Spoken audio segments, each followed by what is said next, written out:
Joining us now is Illinois Lieutenant Governor Juliana Stratton. Thank you for joining us. I want to ask, what would it take for the state to take over the role and all the work of the U.S. Department of Education? Do we have any idea the scope of how much work that would look like in Illinois? Well, here's what we know, that the Donald Trump White House is causing chaos, and we're seeing that with the dismantling of the Department of Education, and it's going to have an impact not just on students and workers and teachers and families throughout Illinois. It's going to have an impact on every state in America and students all across and education systems all across our country. Look, we have prioritized education. We understand, the Pritzker-Stratton administration understands that every child, every student deserves access to a quality education, regardless of their zip code. We've been investing in education, and what the dismantling of the Department of Education will do at the federal level, it means that it will make it harder for some of our most vulnerable students to get access to that education. We've passed, the governor has just proposed his 7th balanced budget, and we've done what we can to make sure that we invest in early childhood, K through 12, higher education. But make no mistake, everyone will be impacted by this chaos that's coming out of Washington, D.C., and that includes our most vulnerable students. The Department of Education says they're laying off half its staff, putting 1,300 federal workers out of a job. Will students in Illinois classrooms notice their absence?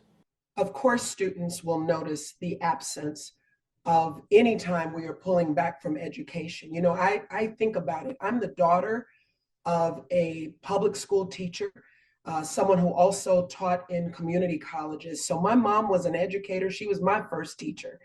And I can tell you, throughout my entire life, with her as well as a public servant, I've never heard anyone say we should do less around educating our children, that we should not pay as much attention as we need to educating our children.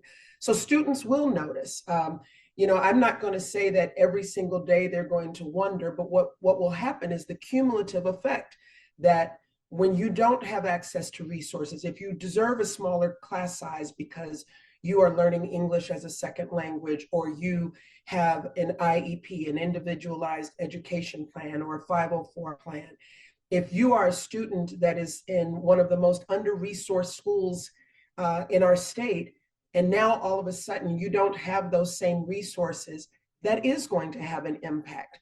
And every child, to me, deserves to have the highest quality education that they can get.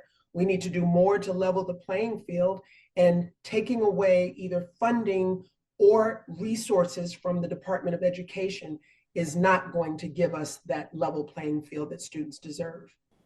Of course, federal funding from the Department of Education, a big chunk of that goes to help kids from poor neighborhoods get into college. The Trump administration says they want to continue that funding, protect that funding, but have you seen any evidence so far that might concern any new freshmen perhaps hoping to move to Illinois or just apply to get into Illinois schools in the fall?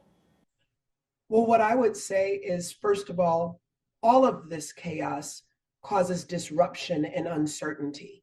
I mean, families who want to plan for where their children are going to go to school, and I'm talking about higher education at this point, families who want to know that, their students can get loans if they can't afford to go to college, if they want to make sure that there's going to be resources. It's the chaos and the uncertainty that causes families to not feel secure in being able to make those decisions. We've been here before, by the way, in Illinois. I mean, when I was first elected as a state representative, it was during that time that we, in the previous administration, where we had gone almost 2 years without a budget.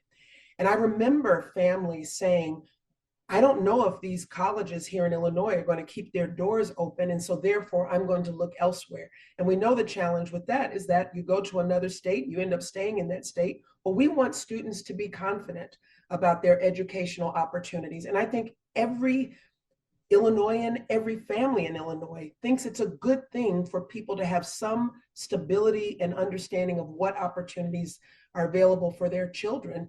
And this kind of uncertainty just makes it hard for those who have to borrow to go to college, which unfortunately under our system, that's a lot of students, and make sure that they don't have that stability. You raised a lot of eyebrows when you launched a federal PAC recently, so I just want to ask a quick political question. If Senator Dick Durbin does seek re-election, should Democrats challenge him in a primary? I can't speak to what others would do. Senator Durbin has been a staunch champion for working families across Illinois. And if he does decide to run, then I certainly would support that run.